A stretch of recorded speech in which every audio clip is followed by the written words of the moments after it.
Thank you, Madam Speaker. Will the sponsor yield? Sponsor yields.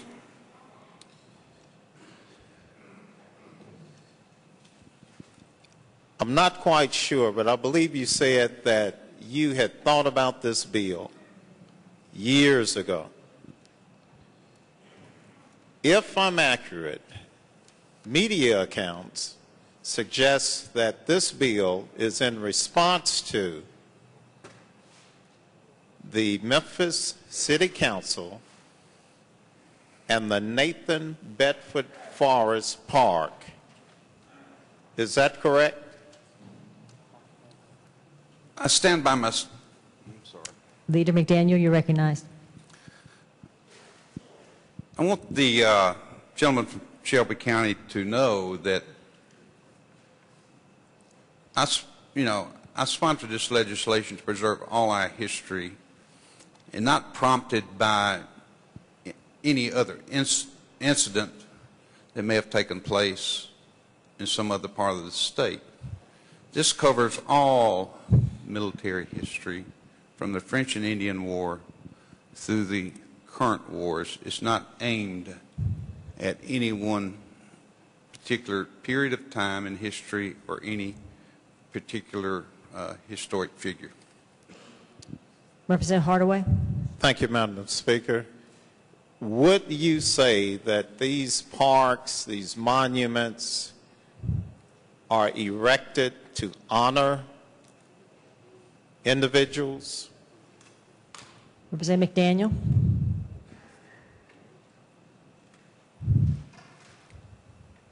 I don't know of which parks or monuments the gentleman's speaking.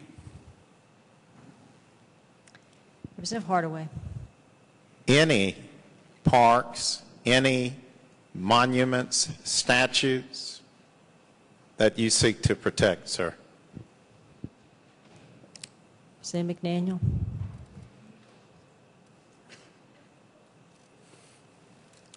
Would you rephrase your question, because it's not clear to me what your question is.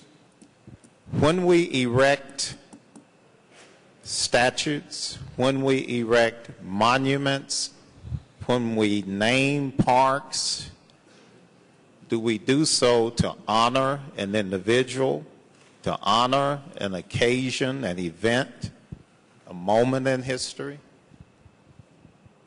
Representative McDaniel.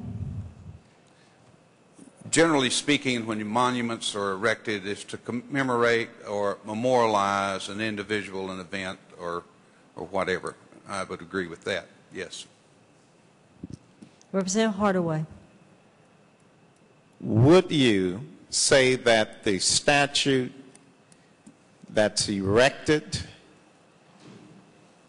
in Memphis, Shelby County, which is protected under your proposed bill for Nathan Bedford Forrest, would be protected under your bill? Is that correct? Representative McDaniel.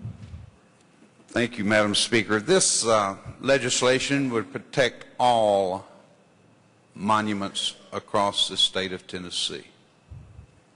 Representative Hardaway. Including Nathan Bedford Forrest's statue in Memphis and Shelby County. Representative McDaniel. The definition of all means everything. And so it protects all monuments. This bill is not retroactive. What's done is done there in Shelby County. And this bill has nothing to do with what's taken place there in recent weeks. This bill will protect all military-related monuments from the French and Indian War through the current wars. Representative Hardaway.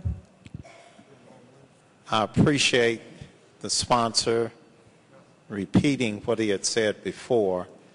I don't know why I'm the only one in this discussion that can call Nathan Bedford Forrest's name, but I will go further and ask you whether history, in order to be placed in context, sir, in order to be placed in context, should not be presented in a museum, presented in literature, so that there's a balance and an understanding of the historical event or the historical figure. Representative McDaniel.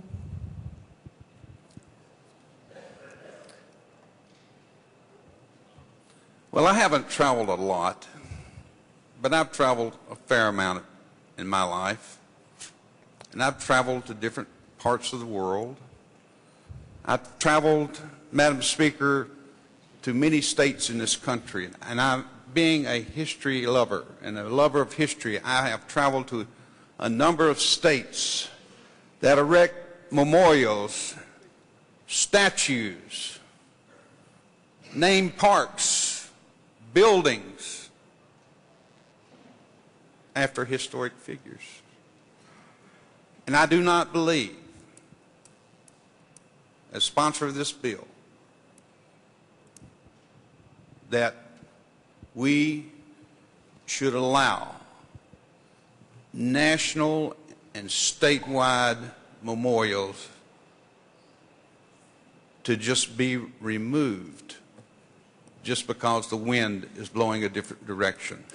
It's important that we leave to our children and our grandchildren and their children the history of this country, not rewritten, not taken away, but for what it is.